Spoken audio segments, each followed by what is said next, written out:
حضور علیہ الصلوۃ والسلام کے وصال کے فوراً بعد منافقین نے بہت باریک چال چلی، مسلمانوں کی صفوں میں گھس گئے۔ بظاہر لبادے ان کے مسلمانوں والے تھے، تو انہوں نے مسلمانوں سے کہنا شروع کر دیا، لو جی کہانی ختم ہو گئی، ساری رونقیں حضور کے دم سے تھیں، نمازیں تھیں، روزے تھے، لوگ اپنے اموال کی زکوٰۃ دیا کرتے تھے، حج کا اجتماع تھا، یہ سب کچھ ختم ہو جائے گا۔ اب کون مال خرچ کرے گا؟ کس نے جان راہ خدا میں قربان کرنی ہے؟ کوئی سحر کے وقت اٹھ کے کیوں مسجد میں آئے گا؟ بظاہر لگتا تھا کہ یہ بڑی ہمدردی اور دلجوئی سے حقیقت حال کو بیان کر رہے ہیں، لیکن اس کے اندر چھپا ہوا ظاہر تھا۔ جو نئے قبائل اسلام لائے تھے، یہ خبر جب ادھر پہنچی تو انہوں نے ارتداد کا رستہ اختیار کر لیا۔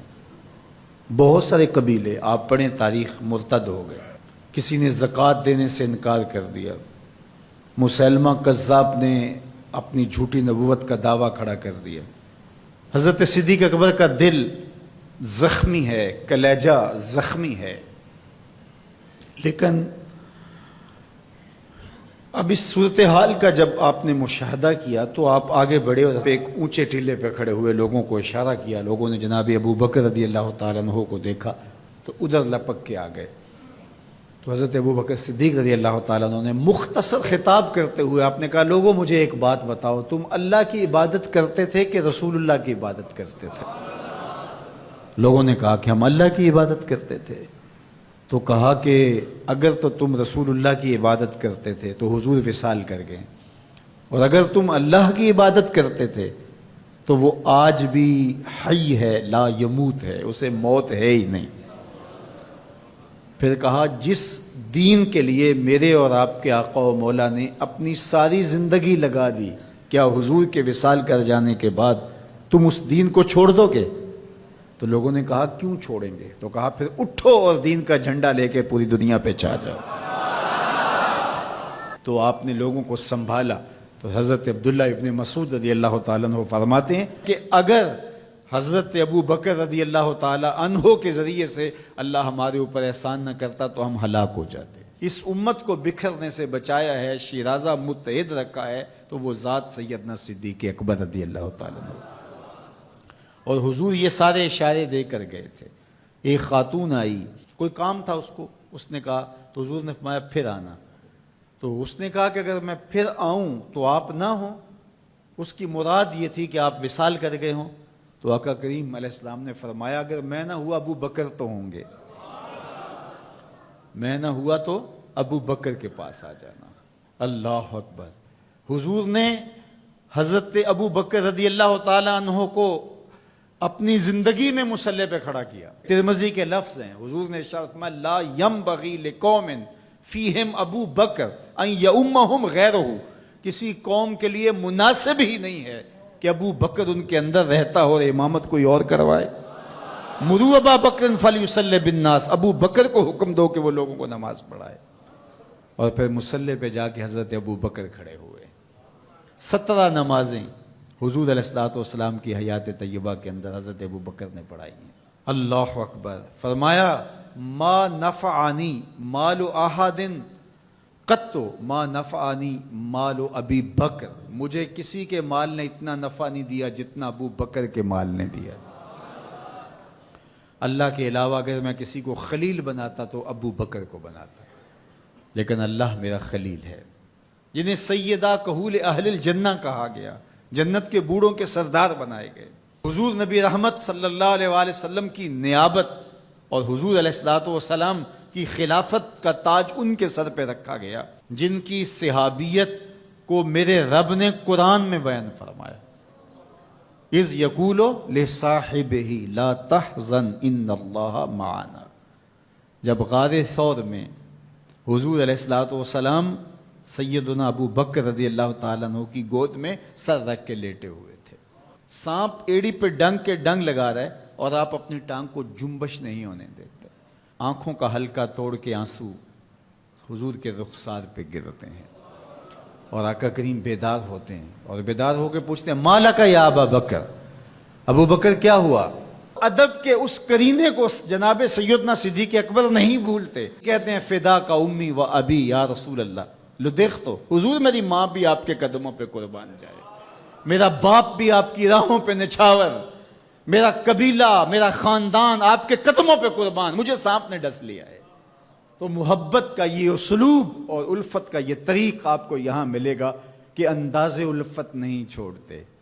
تو سانپ کا کام تو ڈسنا ہے، چاہے وہ غار میں ڈسے یا اسلام آباد میں بیٹھ کے ڈنگ لگائے، وہ تو ڈستا رہے گا، لیکن ابو بکر حضور کی محبت کے ترانے پڑھتا رہے گا۔ سیدنا صدیق اکبر کی سب سے بڑی آرزو جب پوچھی گئی تو وہ یہی تھی کہ آنکھیں میری ہوں، چہرہ حضور کا ہو، نہ چہرہ ہٹے نہ آنکھیں تھکیں، دیکھتا رہوں اور دیکھتا رہوں۔ اس واقعہ کی حکایت قرآن نے بیان کی ہے۔ اذ یقول لصاحبہ، صحابی کا ٹائٹل قرآن نے حضرت سیدنا صدیق اکبر کے نام کیا ہے، اس لیے حضرت سیدنا صدیق اکبر کی صحابیت کا انکار کفر ہے۔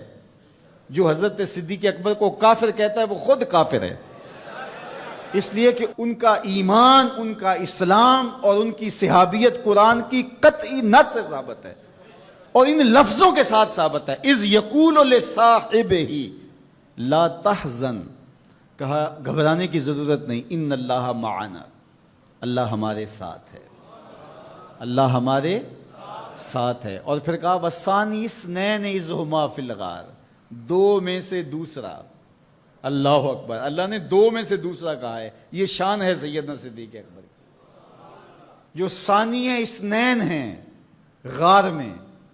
اللہ اکبر، یار کہتے ہیں حضور کا سایہ نہیں تھا، لیکن جناب ابو بکر سائے کی طرح حضور کے ساتھ رہے، قبر کے بھی ساتھی، بدر کے بھی ساتھی، سفر کے بھی ساتھی، حضر کے بھی ساتھی۔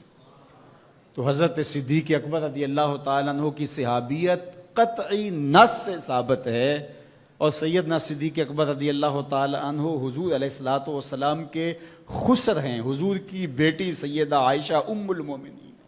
حضرت سیدنا صدیق اکبر رضی اللہ تعالیٰ عنہ کا دایاں ہاتھ حضور نے اپنے ہاتھ میں پکڑا ہے، اور بایاں حضرت عمر کا ہاتھ پکڑا ہے، اور حضور ایسے مسجد نبی سے باہر نکل رہے ہیں، اور کوئی شخص داخل ہوا تو فرمایا قیامت کے دن ہم ایسے ہی اٹھائے جائیں گے، دائیں ہاتھ میں ابو بکر کا ہاتھ ہوگا، بائیں ہاتھ میں عمر کا ہاتھ ہوگا۔ اللہ اکبر، یہ ہیں حضرت ابو بکر رضی اللہ تعالیٰ۔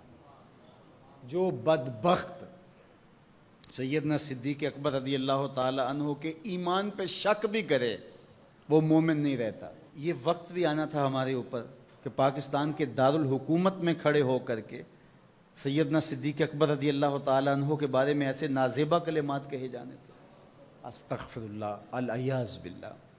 حضور علیہ الصلوۃ والسلام نے ارشاد فرمایا اذا رأیتم الذین یسبون صحابی فقولوا لعنۃ اللہ علی شرکم۔ عبداللہ ابن عمر سے روایت ہے، حضور نے فرمایا اگر تم کچھ لوگوں کو دیکھو کہ میرے اصحاب کو گالی دیتے ہیں اور تم کہو تمہاری شر پہ اللہ کی لعنت ہو، یہ حضور نے حکم دیا ہے کہ یہ اس کے جواب میں کہو۔ اور ایک حدیث کے لفظ ہیں، حضور علیہ السلام نے ارشاد فرمایا من سب اصحابی فعلیہ لعنت اللہ والملائکۃ والناس اجمعین، جو میرے اصحاب کو گالی دے اس پر اللہ کی بھی لعنت، فرشتوں کی بھی لعنت، اور تمام مخلوقات کی بھی لعنت۔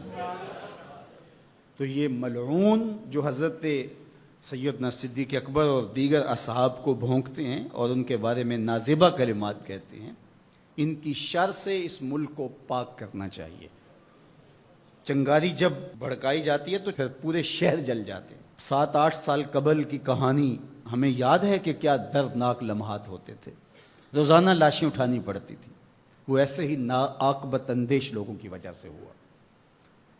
اگر اداروں نے اس میں تساہل برتا، سستی سے کام لیا، یا کسی شخص کی خوشنودی کے لیے انہوں نے پسو پیش کیا تو یا معاملے کو گول مول کرنا چاہا تو حالات کنٹرول میں نہیں رہیں گے۔ یہ بھڑکائی ہوئی آگ ملک کو خاکستر بنا سکتی ہے۔ اللہ میرے وطن کی حفاظت فرمائے۔ یہ ملک قربانیوں سے حاصل کیا گیا ہے، اور اس کے امن کو بحال کرنے کے لیے ہمارے اداروں نے بہت محنت کی ہے، بہت لوگوں نے قربانیاں دی ہیں۔ تو ایسے ناہنجار لوگوں، ایسے بدبخت لوگوں کو فوراً قانون اپنی گرفت میں لے، اور ایسے بد زبانوں کو لگام دینی چاہیے کہ جو اصحاب رسول کو بھونکتے ہیں اور اتنے سخت جملے کہتے ہیں۔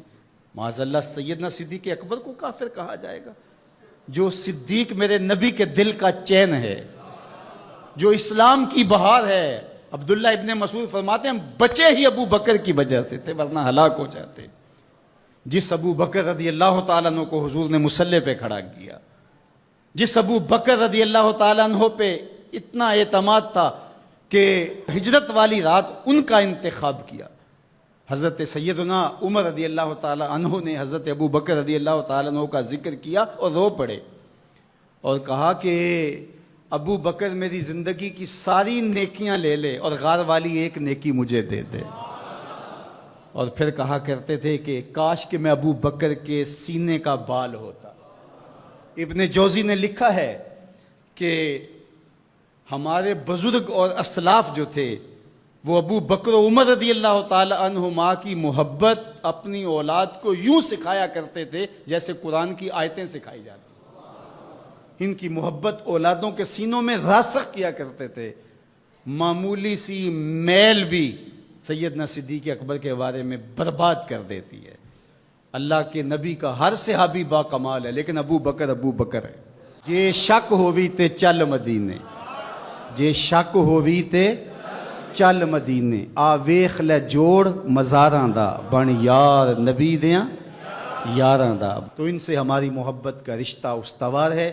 تو جس شخص نے بھی یہ جملہ کہا ہم اس کی مذمت کرتے ہیں۔